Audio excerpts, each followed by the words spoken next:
I hope everybody's had a very happy holiday season so far, and your unwanted gift from Smogate is new Nilgal mechanics that make Dagger Sicar very difficult.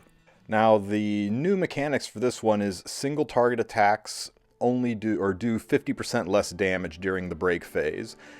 And it says that AoE attacks do 50% more damage, but this is not entirely true.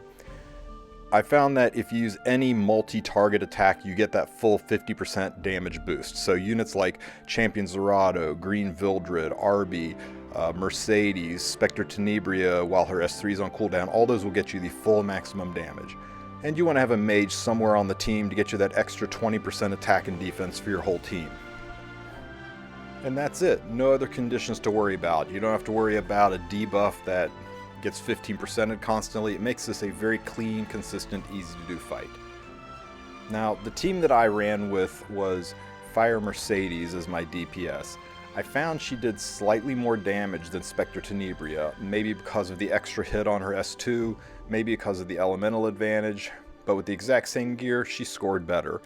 So I loaded her on my best rage damage gear. She's on my Strays Banshee one-shot gear right now. I did put her on her own, or on Cruel Mischief for the 30% damage bonus.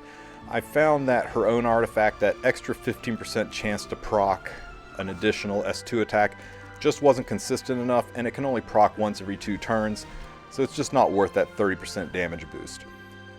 On Sinful Angelica, I just gave her a damage artifact. You could run her on Prophetic Candlestick or any healer artifact. Make sure her imprint is turned on and make her respectively fast. I went ahead and put Camilla on a speed set this time. Ran her about 240 speed, just respectable speed. The pen set's just a coincidence. It doesn't really matter that much. I gave her Warhorn to help cycle, but mostly for her additional 10% damage or attack. And Kitty Clarissa I also put on a damage artifact. If you don't have all 3 of these damage artifacts, then just give Sinful Angelica a healing artifact. It'll make the runs a little bit more stable because you are starved for healing on this. Do put Kitty on her S1 EE, that'll help with the healing a bit. Make sure her dual attack imprint is available for everybody. Just makes the transition phases easier. Now, things to know about Nilgal: when you use a non-attack skill, it pushes him closer to his ultimate, and his ultimate is an AoE strip that ignores ER, so it'll even strip the immortality buff off of Singelica. You notice as I'm using all of these non-attack skills, Nilgal's inching closer to his ultimate. That's not important for stage 1 because you just burst him down, but in the transition phase between stage 1 and stage 2, you do kind of want to pay attention to that a little bit, but you should push into the break phase very easily with no problem. Now, whenever you've got her S3, use it. It's higher damage than any other skill. Laid down a little over 500k damage off that. And now it's just a series of dual attacks.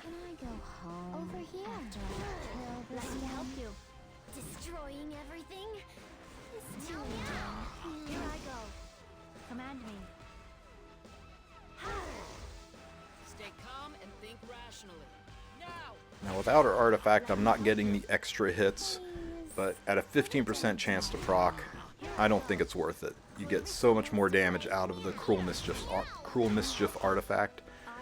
And if it times right, you should have just enough time to do her S2 and get that extra pop in from her her skill 2.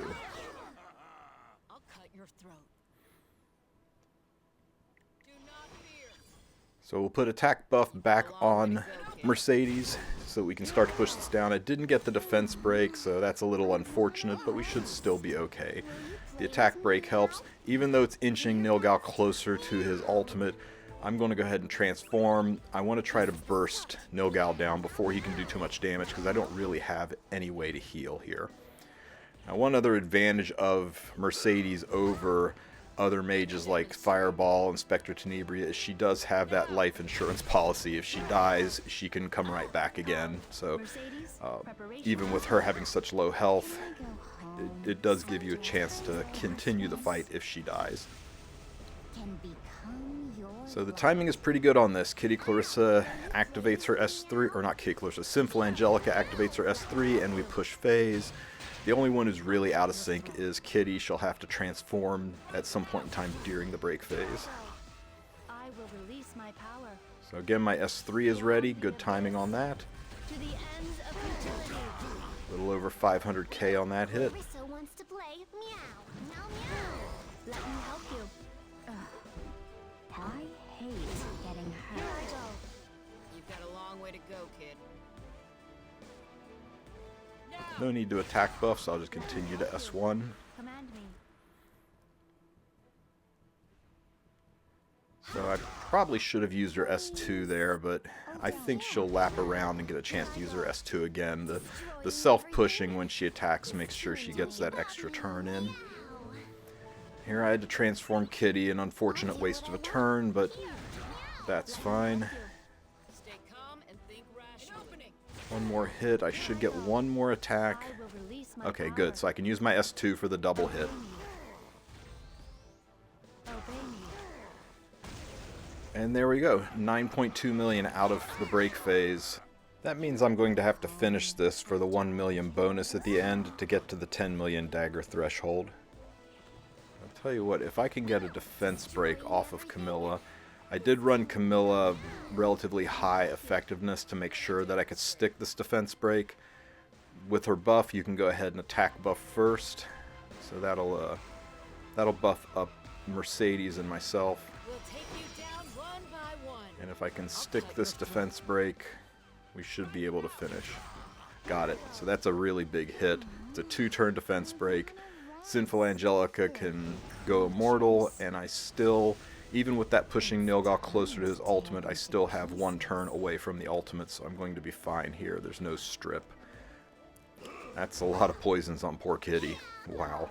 Mercedes, preparation complete. So I'm not going to use the S3 here because he's got buff block or skill null up. It would just be a waste of an attack. And wow, okay, so that's that. So this was my very, very first run with this team. No trial and error here. It was a very clean way to complete this, and a little over 10 million, 10.6 million score.